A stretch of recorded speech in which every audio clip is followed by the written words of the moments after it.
কাঁঠাল বাংলাদেশের জাতীয় ফল।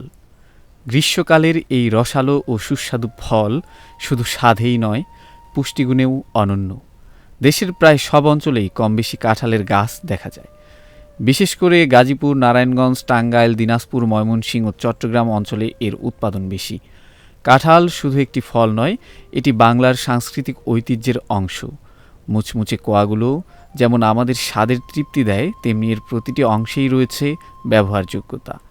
পাকা কাঁঠাল খাওয়া হয় ফল হিসেবে, অপরিপক্ক কাঁঠাল ব্যবহৃত হয় তরকারি হিসেবে, এমনকি এর বীজও রান্না করে খাওয়া যায়। পুষ্টিগুণের দিক দিয়ে কাঁঠাল অত্যন্ত সমৃদ্ধ। এতে রয়েছে প্রচুর পরিমাণে vitamin A, C, calcium, fibre ও অ্যান্টিঅক্সিডেন্ট, যা দৃষ্টিশক্তি ভালো রাখতে, রোগ প্রতিরোধ ক্ষমতা বাড়াতে ও হজমে সহায়তা করে। বাংলাদেশের কৃষি অর্থনীতিতেও কাঁঠাল রাখে গুরুত্বপূর্ণ ভূমিকা। মৌসুমে দেশব্যাপী বিপুল পরিমাণ কাঁঠাল বাজারজাত হয়, যা কৃষকের আয় বাড়াতে সাহায্য করে। জাতীয় ফল হিসেবে কাঁঠাল আমাদের পরিচয়, গর্ব আর ঐতিহ্যের প্রতীক। গ্রাম বাংলার প্রতিটি বাড়ির আঙিনায়, পথের ধারে কিংবা পাহাড়ি ঢালে এই কাঁঠালের গাছ যেন আমাদের মাটির সঙ্গে মিশে থাকা এক জীবন্ত চিহ্ন।